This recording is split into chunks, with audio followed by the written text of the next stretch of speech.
I'm going to walk you through how to take off a fuel tank from a 2000 Honda Civic.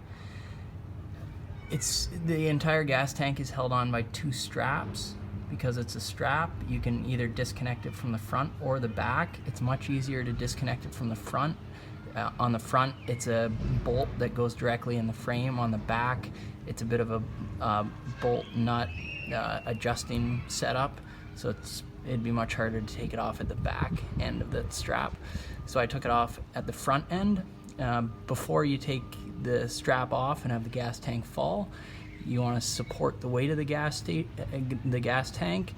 So that's what I've done with a jack, and to spread out the weight so I don't have just a point load on the gas tank somewhere, I've put a board there.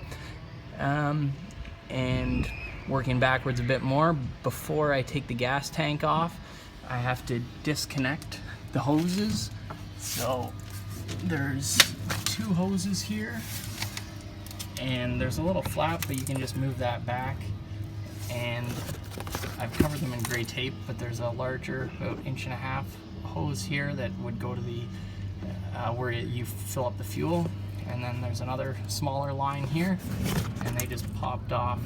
They had hose clamps, and they popped off there. And then the other thing you have to disconnect is in the back seat.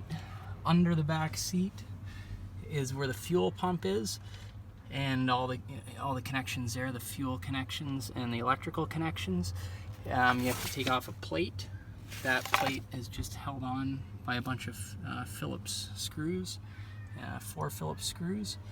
And to get to all this, you have to take out the seat, and the seat is held on by one 10mm bolt there in about the center of the seat. So you have to fish your ratchet down there.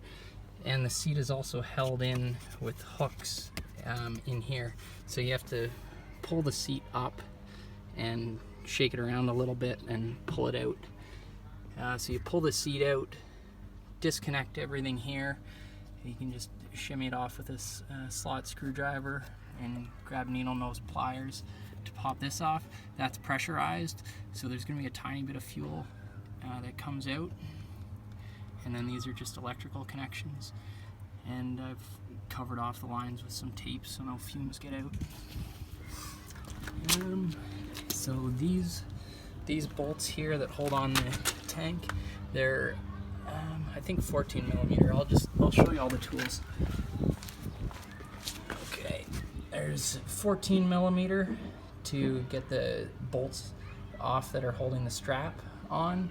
There's 10mm to get the bolt holding the seat off, and actually we didn't need 12mm. That was for the back, which wasn't needed. And it looks like there's a drain plug, a 17mm drain plug on the fuel tank. I didn't actually drain it because I've got next to nothing in the tank, and I'll do all that once I've got the tank off. And other than that, just a slot screwdriver to shimmy things off, needle nose pliers, and your ratchet.